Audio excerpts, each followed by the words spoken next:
Amen. So uNkulunkulu wayengiphendula ukuthi ngizwe ukunoma. Wonke lawo prophethayo akwenzi lithi. Kuyizithelo zaloko oqala okwenzeka okwenza yonke le. Manje uzoqala ngawo prophet empilweni yakho.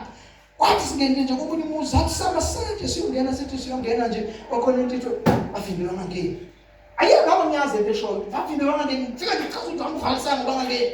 Hayi ngoba noma ngiyazi ungayenzi leyo. Sifika singene nje basigene nje afinde umnyango bangangeni kulendlu. Hayi kufanele bangene kuyo. Angiyazi ngeke ngifike ukuthi angiyazi. Mase singenile kulendlu kuthiwa abantu bangangeni kuthi singenile baqala baprofeta bangimele nje ngiseso. Angihlabelela ngenze nithi umphathi wethu wayesiphethe nosikhathi wayenaze ngithembile nje angihlabelela yabona. Aphatheke kahle ukuthi uzokwenza kodwa sisenkonzweni wathule yabona. Wathula nje la ngenza lutho. Ngithemba sathula njalo ngabona isandla simnyama silenge moyeni. Sandla simnyama silenge nje moyeni but siphethe imvubu. Siphethe ini? Imvubu. Ngisibuke lesandla, ngisabuka lesandla lesi ngisithuka senza sona. Yabona ngani mayiphakathi sesikoleni. Ngathi ngifuna ukushiyanza ukuthi yabona. Bavele bayeke ukuhlabelela bayeke konke bayeke ukuprofeta babheke mina. Bese ngithi mina wemama. Uvela isandla la isinesinengiso esiphethe imvubu. Kwenzakalani ngemvubu ekhaya kwakho wena? Zonke izinto zakho zinjena nje. Kwaba khona imvubu isandla saphala umzimba lo mama wathwala isandla ekhanda uNkulunkulu. Nangisemncane ngoba lengane incane nje. Kodwa masamlengane ngoba incane nje. Wathi khona umshayeko wathi maqala nje ubaba kwami washaya ingane ngemvubu.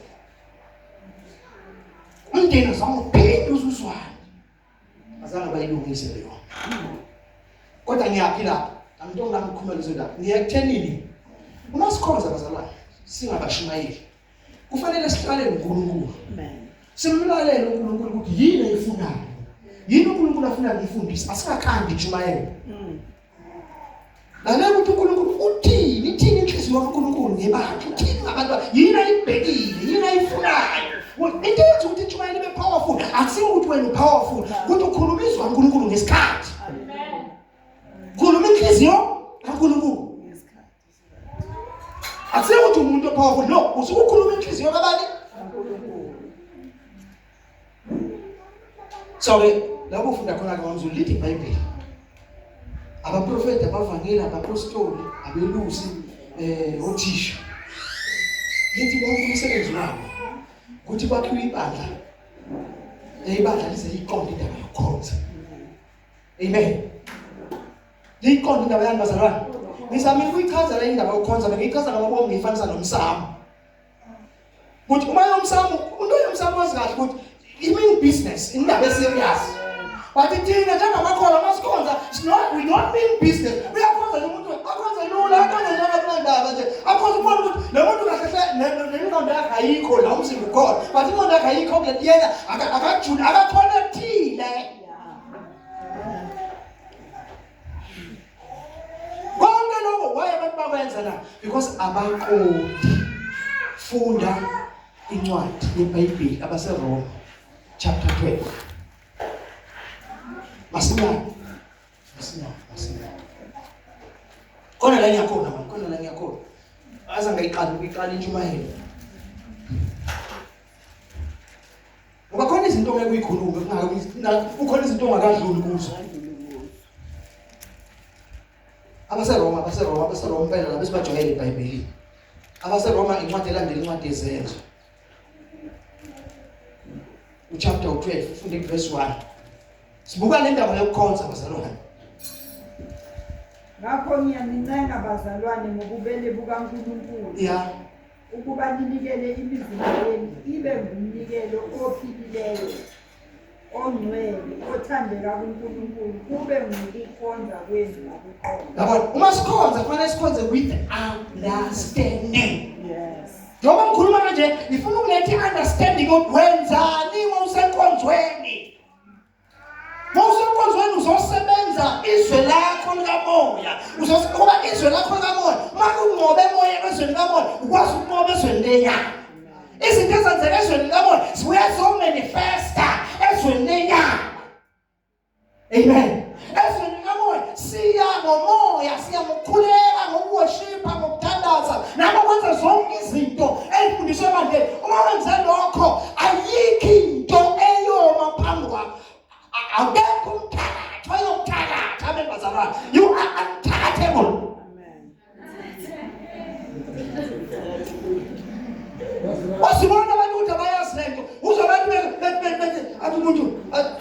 babizela uzani kimi mina ngihlula abathakathi. Mina ngihlula abantu. Yini abafundisa umthakathi kanjani?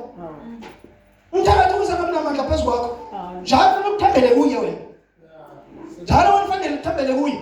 Wena ngokwakho ngeke unikwe indlela yokuthi ungabikho into engakona, ungabikho into engakuthinta iphumelele.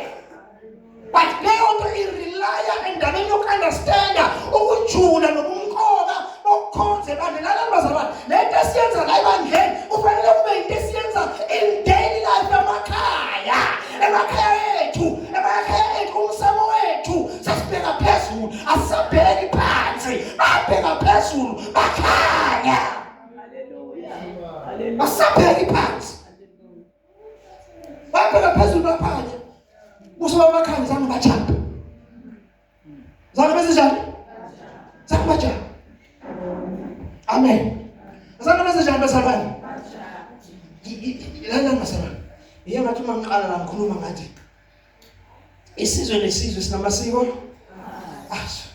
Awukwazi ukumixa amasiko. Once wamisa amasiko, you become mad. Uyahlala. Into zakho ziyahlangana. Because umixa amasiko. Phela thina siyisizwe njengebandla kaNkulunkulu. Funa amasinyane. Uphitha lapha nina niluhlango olukhethiweyo. Funa amasinyane. Ngobupriest bobukhosi ngifuna siwafundele amavesi ukuze ukuthi angisho into engiyisusela yona. Ngabaleka. Mawuze.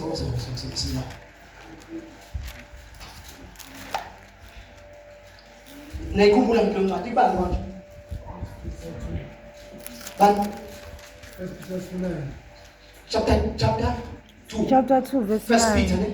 Funda masinyane masisepha.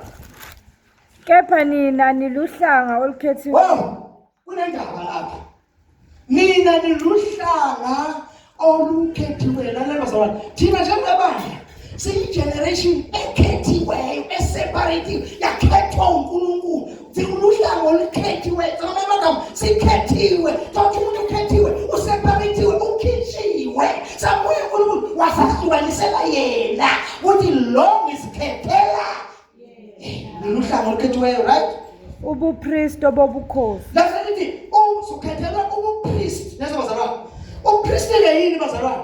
Upriest ngokwesintu nje ukuzo-understand umpriest. Bonke abantu abathanda ukuyemsamba ukhulumela abantu. Labo baba bakhulumela umndeni emsamba. Benza inkonzo yobupriest but hayi inkonzo yobupriest okuvunwa uNkulunkulu. Inkonzo yobupriest okusebenzela umbuso womnyama, okusebenzela umbuso kaSathane. Like it or not. Amen. Because asikho kaNkulunkulu emisweni. Amen. Great. Isizwe esingcwele. Yabona ukuthi asiluhlanga olukhethiwe phela, kodwa sikhethe siyisizwe. Isizwe sihluka ngokuthi njani? We are a holy nation. Siyisizwe esingcwele lezo bazalwane. Manje uma siyisizwe, kwenzeka kanjani ukuthi uma sukholwa uphinde ushiya amasiko akho lesizwe? Sikubona sokuzimixa. Konke lokho esikwenziwa yini? Ukunga-understand. Kwenziwa kungaqondi. Because azifundiswa lezi zinto. Kufundiswa ngempumelelo, ufundiswa ngayo, akufundiswa uku-understand. Yiba nokuqonda lezo bazalwane. Uqonda ini? Uqonda ukuthi lesikhathi uguqa la ongavunyelwe ukuthi guqa khona njengomuntu. Amen bazalwane. Njengomuntu, you are inviting demons. You are inviting spirits. You are inviting yonke into ezokhalisa kusasa ezihlupha impilo yakho. Amen. So, as isizwe sikaNkulunkulu esiyibandla, uNkulunkulu ufuna ukuthi ngale sizwe sakhe esiyibandla ashumayele kwezinye izizwe ngokuhlukahlukana kwazo, ashumayele baqala babesibona lesizwe bathi siyayifisa nathi impilo. Yalesi sizwe. Laba bantu onjani uNkulunkulu walaba bantu? Siyamfuna nathi lo uNkulunkulu. Amen bazalwane. So abantu abakhaleli ibandla. Abantu abamkhaleli uNkulunkulu wasebandleni. Why bamkhaleli na? It's because sikhonza ngokunga-understand. Ngoba vele asifundi sona. Bible lithi get wisdom, get understanding. Ubalulekile ukuthi understanding